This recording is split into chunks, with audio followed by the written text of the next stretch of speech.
Hello and welcome to our lesson on GCFs and factoring by grouping. So just to recap from our first topic in this module, factoring is the process where we take one polynomial and we rewrite it as a product of two or more. So we can also think of it as the reverse of multiplication. And I want to show you another multiplication problem just because it's going to help kind of show you where we're going to be headed with the type of factoring that we're going to look at today. So today we're going to start with the product of two binomials. So if we have two terms and we multiply by two terms, the result should be four terms. So let's start with distributing the x, and x times x squared is going to get us an x cubed. And then x times 5 is going to give us a 5x. Now we'll distribute the 1. 1 times x squared is going to be x squared. And then 1 times 5 is going to give us a positive 5. And just so we can make this more proper, let's put it in order. X cubed is fine, but the x squared should be next. The 5x should come next, and the constant of 5 is good there at the end. Okay? So remember, this is the multiplying process. So when we start with two binomials and we multiply it out and we end up with just one polynomial here, that is our multiplying process. What we're going to be doing today, and in this whole unit, is working in reverse, but today we're going to be looking at situations just like this one. So we're going to be looking at 1, 2, 3, 4 terms and a process to factor back into the two binomials that those four terms came from. Okay, so when we're looking at the factoring process, that's starting with the one polynomial and ending up with a product of two or more. That is our factoring. And again, today we're going to be factoring polynomials that have four terms, and I'll show you the process used for that.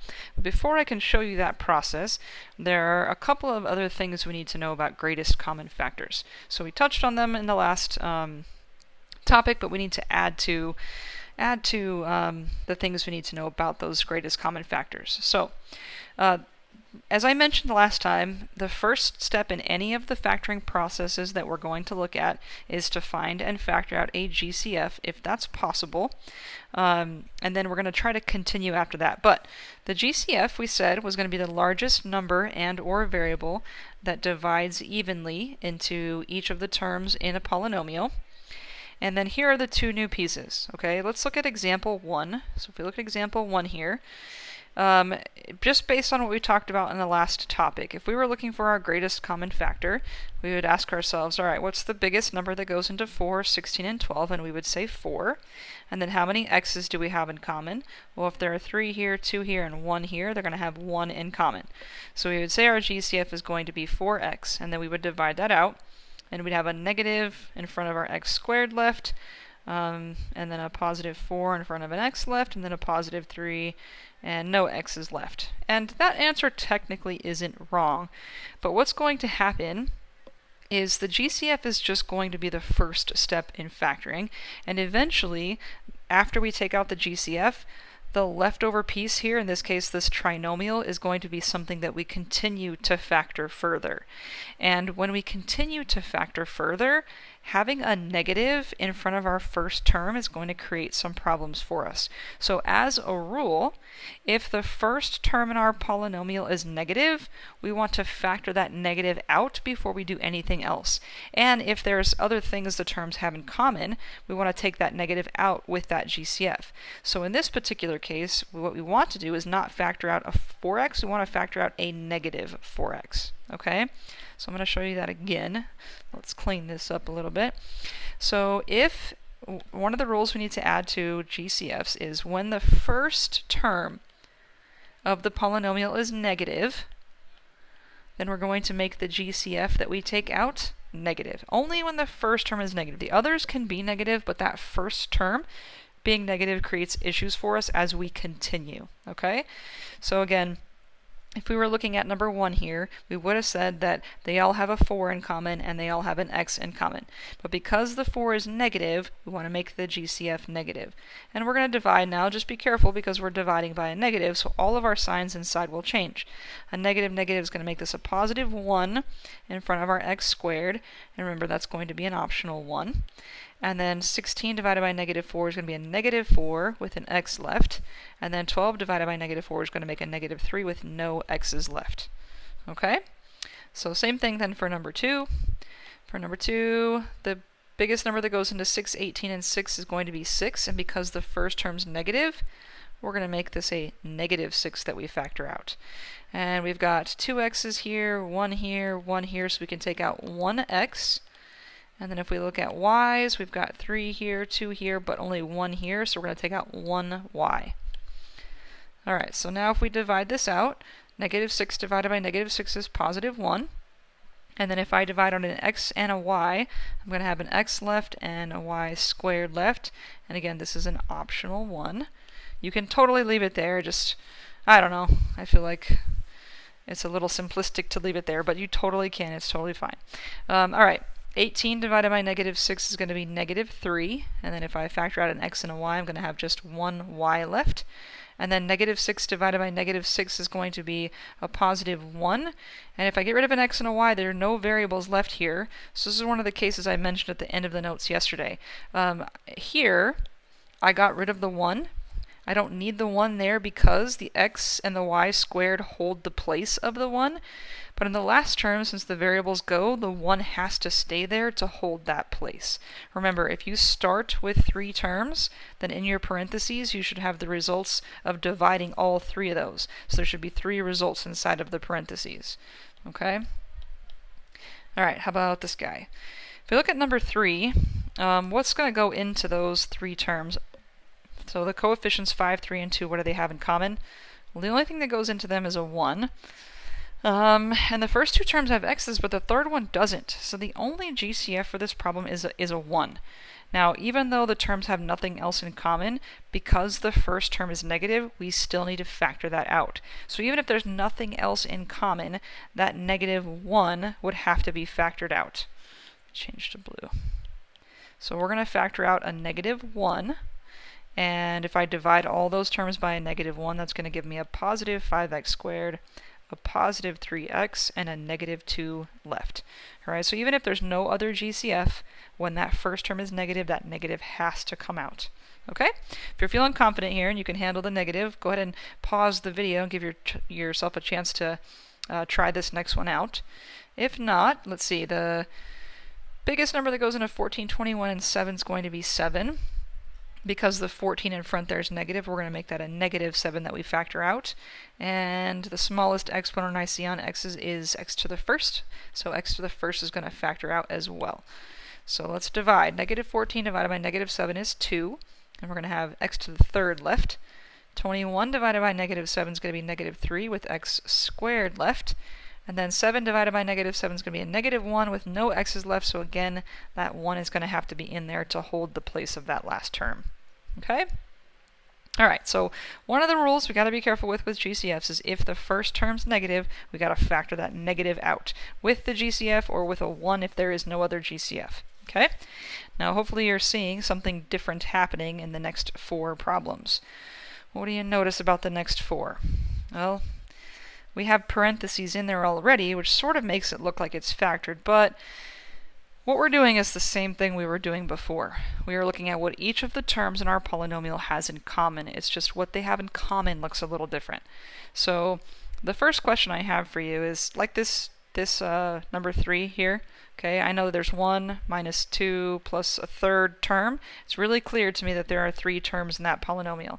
When you're looking at number 4 here, how many terms do you see? Do you see 4 terms? Do you see 6 terms?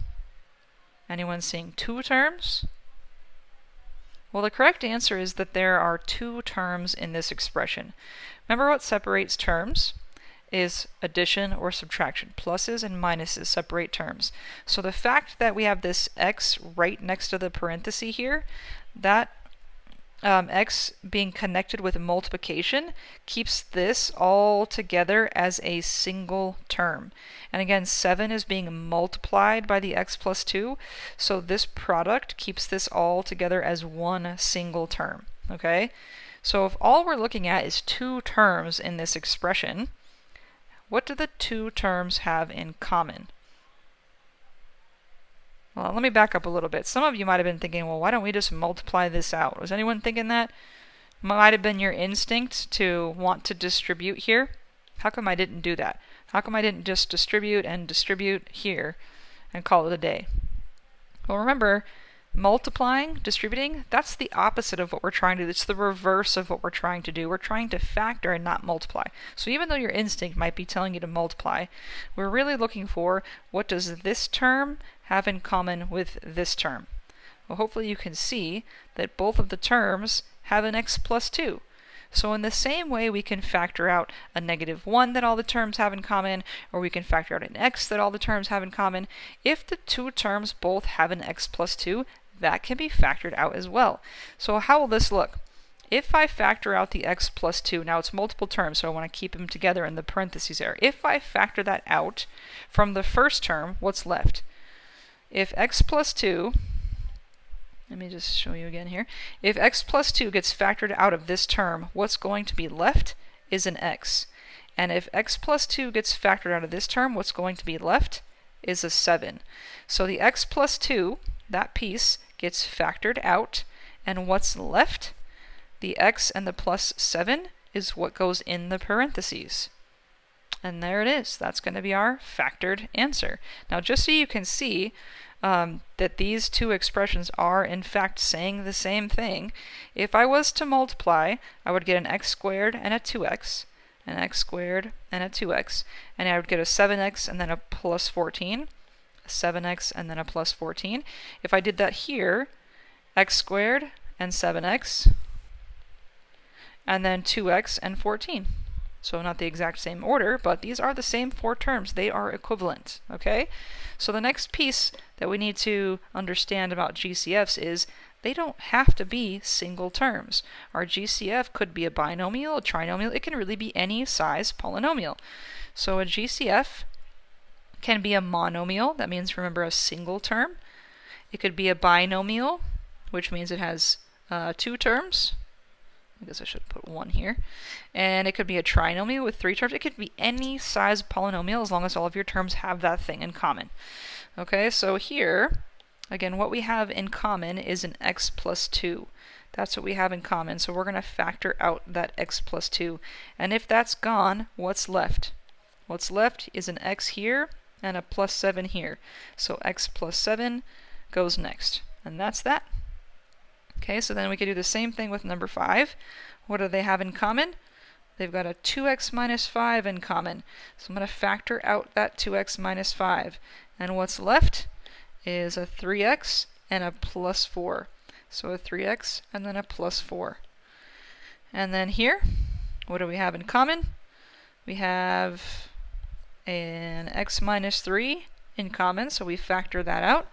And then what's left is an x squared and a minus 6. Now, I don't know if any of you were curious all along. If you're looking at this, and let's just say you wrote the answer in reverse.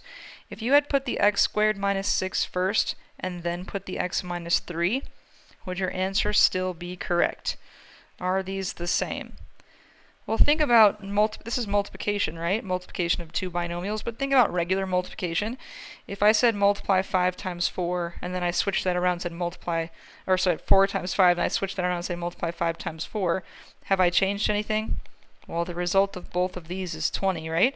The same is going to be true here with multiplication of polynomials. Doesn't matter what order I multiply, I'm going to get the same thing. So really, either of these is okay. It doesn't matter the order in which you put the binomials, all right?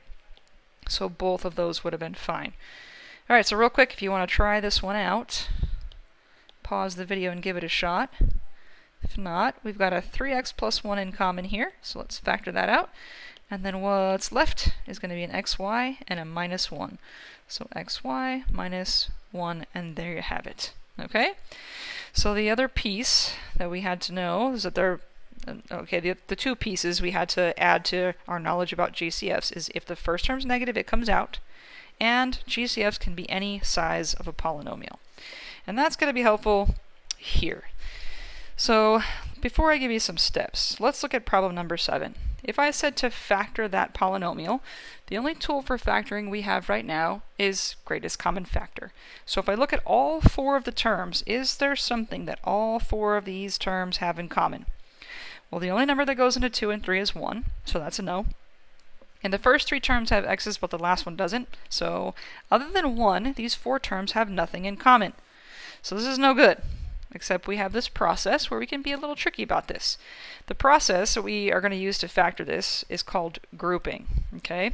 So what the grouping says is, instead of looking at this polynomial as 4 separate terms, let's split it into 2 groups. Okay, so this isn't a mathematically, a sound thing to do, but I'm just going to put a line there so you can visualize the 2 separate groups. So if I look at the first 2 terms separately from the next 2 terms, the first 2 terms have something in common. What do the first 2 terms have in common? Well, the 2x cubed and 2x squared have a 2 and an x squared in common. So I'm going to factor out the 2x squared from those 2 terms. Okay? So that's going to give me 1x left and then a plus 1 left. Now if I just factor a GCF from those 2 terms, let's leave that alone for a second. Okay, let's leave this alone for a second. Now let me separately look at the next 2 terms. Okay, the next 2 terms, the 3x and the 3, what do they have in common? Well, they have a positive 3 in common. If I factor that out, what am I left with? Well, I'm left with an x plus 1. Okay, now we're not done, but let me just take all this away. Have I changed my polynomial? Are these 4 terms different from the 2 that I have here?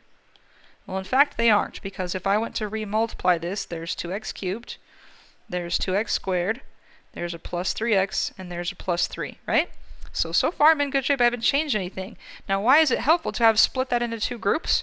Because now instead of 4 terms with nothing in common, I've only got 2 terms, and they definitely have something in common, right? We just saw this. What do these have in common? Well, they have both got an x plus 1. So that x plus 1 can factor out, and what's left is 2x squared plus 3. 2x squared plus 3. And we've done it. Okay, so instead of looking at all 4 terms, we cut it into 2 groups.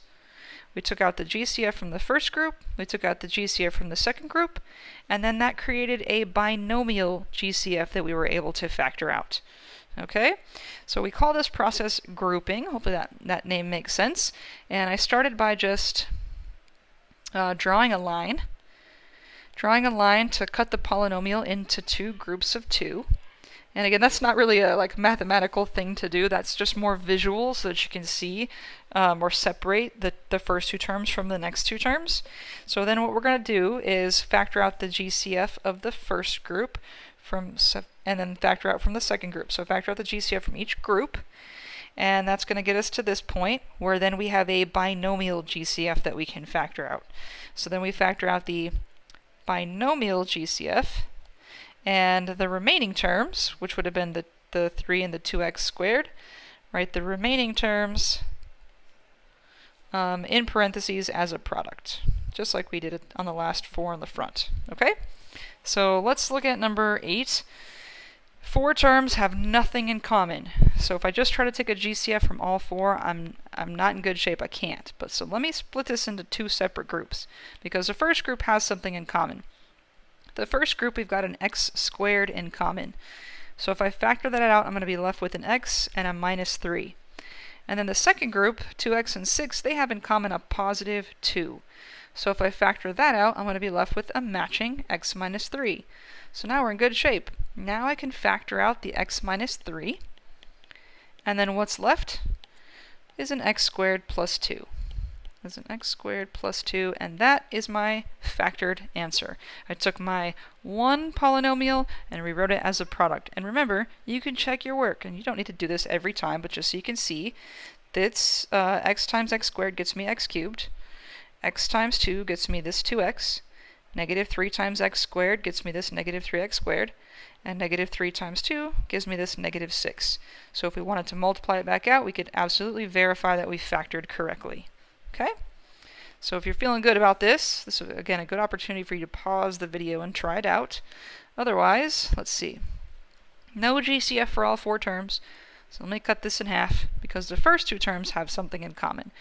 They're both divisible by 5 and an x cubed, which would give me an x plus 4 left over. And the second 2 terms, the second group here, has a 6 in common, and that would give me another x plus 4 left over. Now I can factor out the common x plus 4, and that leaves me a 5x cubed plus 6. And that is my factored answer. Okay, not so bad. I actually like this process. It's pretty fast. Okay, so let's look at number 9. Again, no GCF for all 4 terms. Let me split this into 2 groups. The first 2 terms have in common an x squared. Factoring that out would give me a 2x and a plus 1. And now be careful with the second group. What's going to go into 14 and 7 is 7. But if I took out, and don't write this yet because it's not correct, if I took out a plus 7, then I would have a negative 2x and a minus 1 here, and I wouldn't be able to continue. I can't factor this out if those don't match, right? They have to have it in common. So hopefully you'd recognize there that you made an error. Remember, when the first term is negative, now, I know that the first term here isn't negative, but we're only looking at these 2 terms, and so if the first term in that group is negative, that negative is going to factor out. So a negative 7, when we divide, is going to give us a positive 2x and a positive 1, which is good, because now we've got that in common, so we factor that out, and then what's left is an x squared and a minus 7. And there it is, factored. Okay? Alright, moving right along. We've got 2 left. Let's look at number 10. Maybe some red flags are happening for you. Let's pretend they're not. We've got 4 terms here. It's just sort of program into your head. You know that when you see 4 terms, you're looking for this grouping process. And there's no GCF for all 4 of the terms. So you're like, okay, I've got to group it. But if we group these terms, don't write this, it's not going to work. You're going to see. The first group has a 2 in common, which would leave me a 3x cubed minus 1. The second group has an x in common, and that would leave me a 3x minus 4. Again, this is no good if these don't match. Now, I didn't do anything wrong. I didn't make a sign mistake like I did on purpose in the last one. So sometimes you're going to run into problems that don't actually factor, but there was an issue with this one. Before we started factoring, we had to do something to this polynomial because it's not written properly. Can you see it? Hopefully. These terms need to be put in order first. If the terms are not in order, remember that's the proper way to write the polynomial, we're generally not going to be able to factor. So let's put the terms in order first. That's a general rule for factoring because it's a general rule for polynomials and we factor polynomials. So put the terms in order first. So we should be dealing with the 6x cubed is fine, but the 3x squared should be next, followed by the negative 4x, and then the minus 2 should be at the end. So if we split this, let's see if this works. Well, the first group has in common a 3 and an x squared, which will give me a 2x plus 1 when I divide. And the second group's going to have a negative 2 in common, which will give me a 2x plus 1 when I divide. So now we're in good shape. Now we can factor out the common 2x plus 1, and we have left over 3x squared minus 2. And there it is, all factored. Okay, so if your terms are not in order, you're going to want to put them in order before you try any factoring. Alright, we've got 1 left here. Again, feel free to pause the video and give it a shot. Let's see. No GCF for all 4 terms, so let me cut this into 2 groups. First group, I can take out a 2 and an x squared, which is going to leave me an x minus 6. Now the second group, they don't have anything in common other than a positive 1 that I want to make sure I put there. Why do I want to make sure I put it there? Well, because I want to still split this into 2 groups. I still want to have 2 terms left over when I factor, and I want to know in the next step when I factor out the x minus 6, right, it already had an x minus 6, so I knew that was going to come out. But I have to know that when the x minus 6 comes out here, that there's going to be a plus 1 that's left over. Remember, these 4 terms had to come from multiplying 2 binomials. So some of you might have taken out the x minus 6 and then maybe just had a 2x squared left over, but that's only going to get you half of what we started with. So you have to have that plus 1 in that second binomial. Okay? So let me just do this again, because now I'm being a big mess. First group has in common, again, the 2 and the x squared, which is going to leave me an x minus 6. And the second group has in common just a 1, but I'm going to put it there again so that I can see that in the next step, when I factor out the x minus 6, that what's left is a 2x squared and that positive 1. And there it is, all factored, right? Took one polynomial, made it a product of those two binomials. Okay, so there it is. GCFs, negatives got to come out if it's up front. GCFs can be bigger than a single term, and we can use that concept of GCFs to factor polynomials with 4 terms by grouping. Okay, so grouping, again, this is something you want to program into your head. This is for polynomials with 4 terms. That's the process we're going to use when we are trying to factor a polynomial with 4 terms. So just try to program yourself to remember that, okay? And then we're going to, as we progress, look at how to factor trinomials, binomials, etc. Okay? So you've got some practice problems to try. Give them a shot, and if you find yourself struggling, just